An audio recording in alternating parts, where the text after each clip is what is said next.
Hello, this is Clive Hook from Clearworth.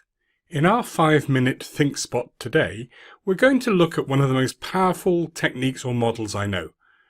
This will transform the way you think about questioning and listening, and will help you quickly understand and engage with people in all sorts of situations.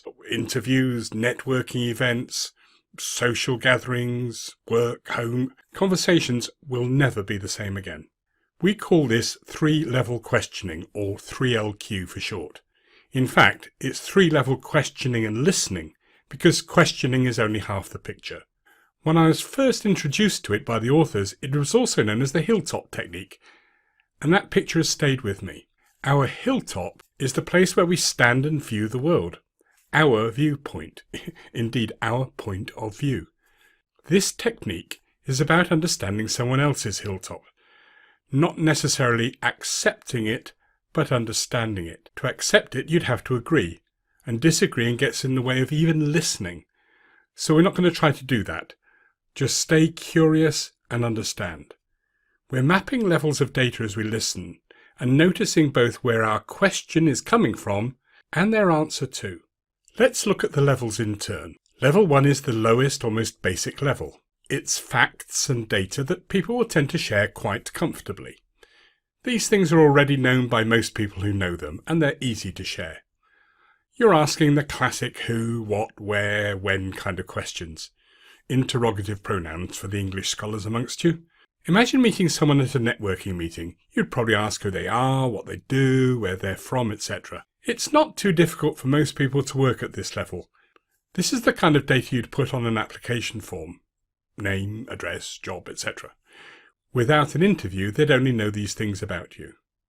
Note that they wouldn't know you, only the things about you. Interrogative pronouns, and the missing one is why. Because why gives you more than the facts. Where do you play football and why do you play football are very different questions. Enter level 2. Now we start to understand something more about the person behind the data. We call this information other than fact. It's their thinking, opinions, likes or dislikes, their ideas about things. And we're getting to know them, not their data. So a question at level 2 is deliberately designed to elicit information at that level. So what do you think of? Is a classic. The other important dimension is time. Any question about the future elicits information which is not a fact. It can't be because it hasn't happened yet. That's why interviewers ask, where do you see yourself in 5 years' time? By the way, notice that you wouldn't typically start a conversation here. This is a bit too personal to start with. You tend to go here if, at level 1, you've established something of interest or common ground, or that you actually want to even talk to them. So level 3 is the most personal, the most deeply held views, beliefs, values, drivers. As far as you're concerned, at level 3, this is how it is, the truth. This is your hilltop. You don't share this stuff with strangers. In fact, you only share this when there's mutual trust, and you expect them to share some of their stuff too. Unless you're being interviewed. Remember that, by the way. If you just go for their level 3 without disclosing anything about yourself, then that's an interrogation, not a conversation. Now, I hesitate to give anyone a script, but the question, why is that important to you, is the killer question here. It's not what's important to you. That's a kind of high level too.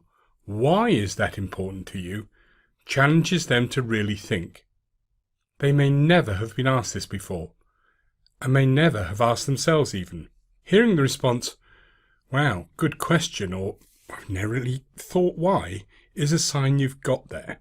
I am definitely not saying you have to get to level 3. That may be wholly inappropriate to the situation, and you'd be seen as intrusive at best, more likely pushy and weird. But more about technique next time. Time to go out and practice. I'd recommend going out and noticing where questions and answers are coming from. On the train, in the restaurant, on TV. You'll see and hear lots of examples. And as I said before, conversations will never be quite the same again. This is Clive Hook, Level 1, from Clearworth, Level 1. Looking forward to working with you again because, you haven't asked me that, have you?